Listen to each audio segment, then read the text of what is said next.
Turning to some of our top stories, in a matter of hours, the federal trial for the former LMPD officer who fired blindly into Breonna Taylor's apartment is set to begin. After several delays, Brett Hankison is expected in court today. He's accused of using excessive force when he fired 10 rounds into Taylor's apartment. His bullets also entered a neighboring apartment where a young child was sleeping. A Jefferson County jury acquitted Hankison on state charges for endangering Taylor's neighbor next door last year. Hankison is set to appear in federal court this morning at 9:30. The man charged with trying to kill a Metro police officer last summer in Shawnee Park will face a judge this morning. Police say last July, Herbert Lee had 12 outstanding warrants when they attempted to arrest him during a dirt bowl basketball tournament.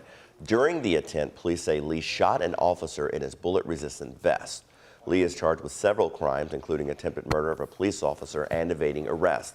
Back in March, he was offered a plea deal, but his attorney said they will not agree to it. Lee is expected in court this morning at 10. Right now, police are trying to track down the driver involved in a deadly hit and run in the Beachmont neighborhood. Police say it happened around 11 p.m. Friday at the intersection of Taylor Boulevard and Bicknell Avenue. They say a man driving a moped was hit by a car. Officers found him dead when they arrived. The traffic unit used video footage and witnesses to determine a red Dodge sedan was involved. That car was found abandoned 2 blocks away. Police say the investigation is ongoing, so anyone with information is asked to, as always, call the anonymous tip line at 574-LMPD or use that online portal.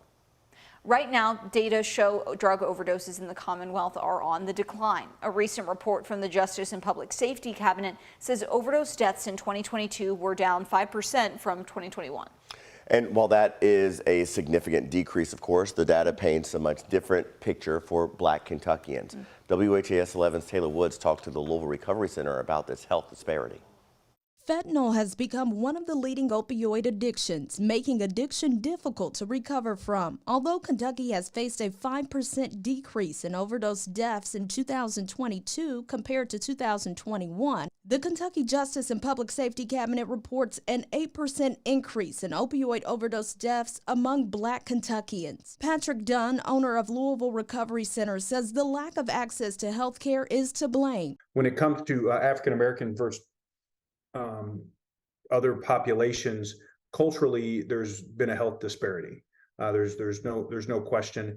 Access to treatment, but also making sure that culturally people can get their needs met. Louisville Recovery Center has several addiction recovery programs, including an opioid rehab center. Dunn says if you're struggling with opioid addiction, it's never too late to start again. And even if you've tried before and you slipped up and you're back again, just keep fighting. He also encourages people to reach out for support and treatment. In Louisville, Taylor Woods, WHAS 11 on your side. And remember, if you or someone you love is struggling with addiction, help is available. You can call our number, the number on your screen, anytime. It's open 24/7. We also have a list of resources at our website, WHAS11.com. This morning, nearly 4,000 auto workers will join the picket lines instead of clocking into work. The UAW expanded its strike against GM over the weekend to a plant in Tennessee. The move could stall the company's pickup truck production. GM is now the lone holdout in the auto workers' strike. The union came to a tentative agreement with both Stellantis and Ford last week.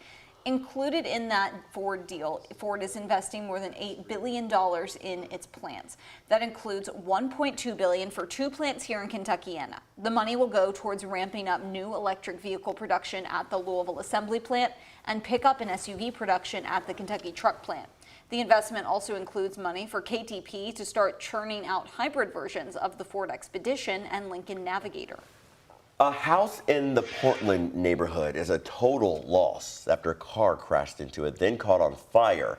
This happened just before 2 yesterday at 24th and Main. The Louisville Fire Department says the car hit the gas and electric meters attached to the house. Nobody was inside at the time, which is good news. Crews say they were able to get those flames knocked out within 15 minutes.